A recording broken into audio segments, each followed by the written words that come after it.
Olá amigos, bom dia, boa tarde, boa noite, aqui é Marcelo Fenol, sou cervejeiro caseiro e esta videoaula de hoje é o adendo aí à aula especial número 11, né, onde a gente vai falar um pouquinho mais sobre glicosídeos e enzimas.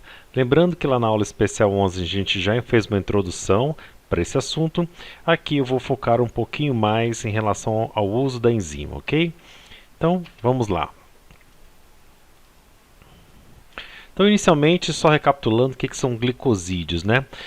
Glicosídeos, entenda que são duas bolinhas presentes na matéria verde dos lúpulos, né? Essa bolinha, elas não têm sabores, não têm aromas e elas fazem parte simplesmente da biomassa do lúpulo. Só que essas duas bolinhas, uma parte dela é um açúcar, é uma glicose, né, um carboidrato, e a outra é um composto potencialmente aromático. Quando eles estão juntos ali, junto com a matéria verde, ele não vai dar nenhum sabor e nenhum aroma na tua cerveja. Mas caso você consiga quebrar essa molécula, né, você vai conseguir ter um potencial aromático maior aí do lúpulo, um efeito maior do lúpulo na tua cerveja.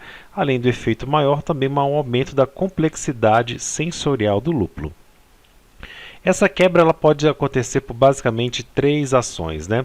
Por uma ação de ácido, que é um pouco mais difícil da gente fazer nas receitas, nas cervejas, né? Não tenho como jogar ácido ali no lúpulo, porque fatalmente acabaria acidificando a cerveja. Uma outra ação é da biotransformação, no qual a gente já trata lá no curso, e um efeito maior que é o efeito enzimático, quando a gente tem uma enzima que ataca justamente essa ligação glicosídica e acaba partindo essa molécula ao meio, né? Quando essa molécula parte, como eu já falei, ela vai gerar um carboidrato que vai fermentar um pouquinho mais a sua cerveja, vai abaixar um pouquinho mais a FG, ali às vezes 1 ou 2 pontos, né? Vai liberar um pouquinho de CO2 também, e a outra parte ela vai ser convertida em um composto aromático, especialmente um composto aromático que vai remeter a frutado, a cítrico, floral e herbal. São esses os compostos aromáticos que vão surgir ali dessa quebra desses glicosídeos, né? Então a beta-glucosidade é uma enzima que faz esse rompimento da glicose, né, que quebra liberando esses compostos terpenos aí. Como a gente já falou, algumas leveduras, como Brettanomyces, no caso da Lehmann, eles falam também que algumas cepas novas também são capazes de fazer essa biotransformação. Mas aqui o nosso foco é em cima da enzima beta-glucosidade, que ela normalmente é utilizada na vinicultura, na fabricação de vinhos brancos e vinhos espumantes. Pois bem, existem duas enzimas muito comuns, mais fáceis da gente encontrar, a R2000 e a Rapidase Revolution Aroma, que elas fazem esse tipo de ação que a gente está procurando, né? Elas promovem aqui um aumento de 30 a 100% da percepção sensorial aromática do lúpulo, então vai ser comparativamente ali, né, o dobro da carga de lúpulo, mas sem os problemas da adição exagerada de lúpulo e mais econômica que você dobrar essa carga de lúpulo. E ele também faz o aumento da complexidade sensorial do lúpulo, porque ele libera novos compostos aromáticos que não estavam presentes ali nas características sensoriais originais do teu lúpulo.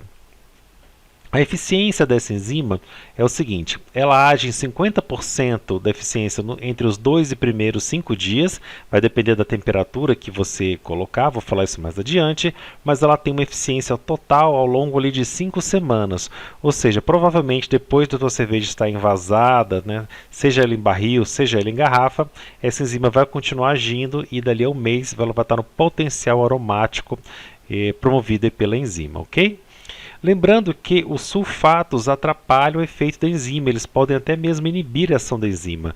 Então não use sais de sulfatos antes da ação da enzima, se você pretende, né? Se você quer fazer uma correção de amargor dos sulfatos, né, promover aquele ajuste sensorial que os sulfatos promovem, aumentar o amargor da cerveja, faça isso somente depois da ação da enzima, lá no pré-invase já, depois que tudo aconteceu, ok? Deixa aí esses sais de sulfatos fora do teu ajuste de água. Pois bem, quais são as melhores condições para se aprimorar a ação dessa beta-glucosidade, né? Dos inibidores é a presença de açúcar, né? A presença de açúcar, de algum carboidrato ali durante a fermentação, atrapalha esse potencial de biotransformação, de conversão. Ou seja, o melhor momento para adicionar enzima é depois de confirmada a FG, depois que a fermentação chegou ao fim, é que você vai fazer a aplicação dessa enzima, tá? Tem um resuminho mais na frente. Em relação ao pH, o pH 4.5 ele é ótimo para a ação dessas enzimas comerciais, como a gente vai falar, e abaixo de 4 ele inibe a ação das enzimas. Então, cuidado com as sour beers, né, que um pH muito baixo pode acabar com a ação da enzima. Em relação à temperatura, quanto mais alta é a temperatura, melhor é a ação da beta-glucosidade. Mas a gente também não pode exagerar, né? O ideal é que a gente fique na casa dos 18 ou um pouco mais graus centígrados, conforme eu vou passar aqui rapidamente. Então, de tudo que eu falei, talvez esse aqui seja o quadro mais importante, que é o passo a passo, a tua receita de bolo para você usar a enzima na qualidade máxima dela, buscando o efeito máximo dela. Tudo que você fizer fora desse contexto, você pode acabar jogando fora a tua enzima. A enzima é um troço extremamente caro, né? Custa mais de R$1.000 aí o quilo da enzima. Então a gente não pode vacilar, tem que seguir bastante à risca este procedimento, o qual eu te passo aqui nesse slide. Então, presta bem atenção que agora está tudo que é importante.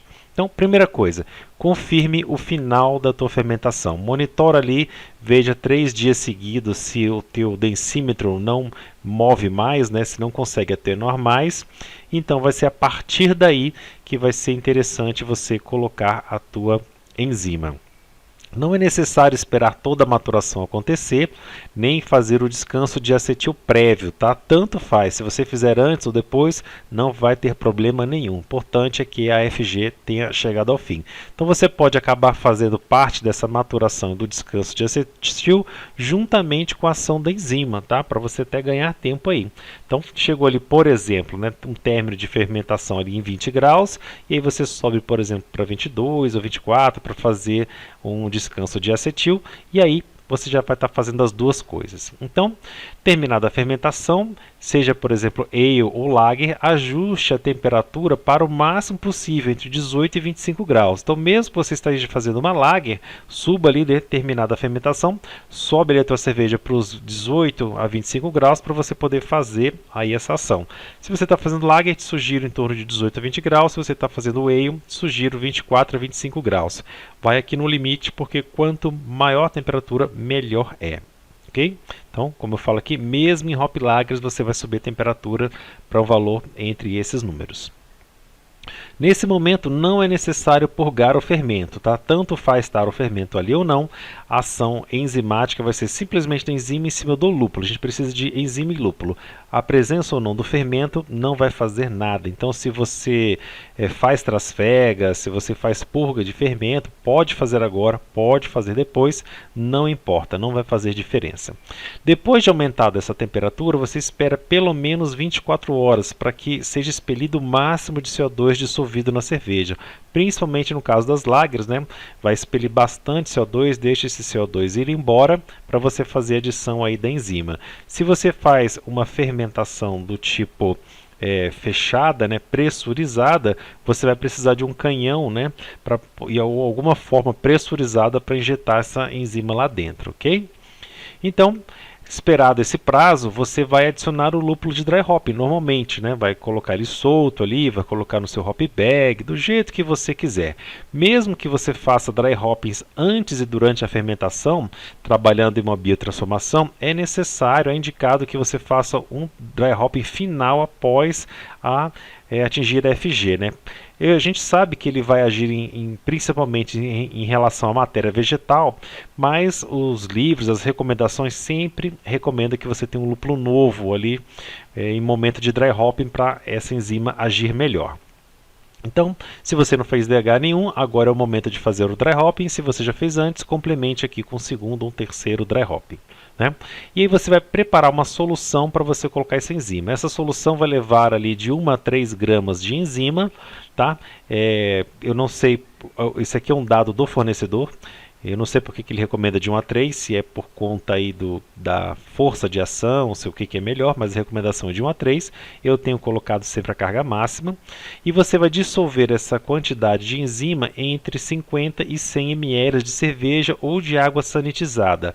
Entenda por água sanitizada uma água que foi filtrada, uma água estéril, fervida, ou uma água que você tenha certeza que não vai introduzir nenhum tipo de contaminante na tua cerveja, tá? Nesse momento, uma atenção, pessoal, a enzima ela é tóxica no formato de pó.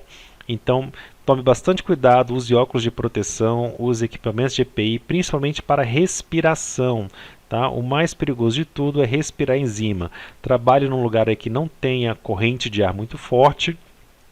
E trabalhe com bastante rapidez entre retirar essa enzima do saquinho, pesar a quantidade e dissolver ela neste líquido, tá?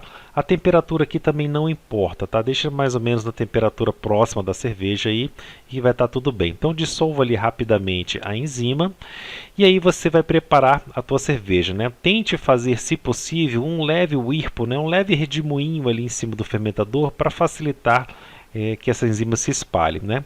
Depois desse redemoinho feito, você vai adicionar essa solução enzimática, espalhando bem devagarzinho, né, por toda ali a superfície da cerveja. E aí você fecha o fermentador e aguarda no mínimo 3 dias de prazo para ação. Seria a ação mínima dessa enzima, né? De 3 a 7 dias aí seria já para você ter um bom efeito, para você já sentir o resultado dessa enzima. Depois de passado esse período inicial, se você faz purgas de fermento ou se você tem o hábito de retirar o lúpulo, faça nesse momento, né? Espere esses dias e já retire aí o fermento e o lúpulo de contato, ok? A matéria que ficar em suspensão ainda vai ser suficiente para que a enzima continue agindo e fazendo aí a mágica dela. Okay? Depois de passado esse período, né, esse período de ação maior da enzima, você já pode preparar para fazer o invase, né? Você já pode fazer um cold crash lento, faça no máximo de 5 graus centígrados por dia, até a temperatura de invase, né, que você tem o costume de fazer, seja 0, seja 1, seja 5 graus, faça aí um cold crash lento e faça o seu invase normal, coloque aí em barril ou coloque nas suas garrafas, faça o prime e feche as garrafas.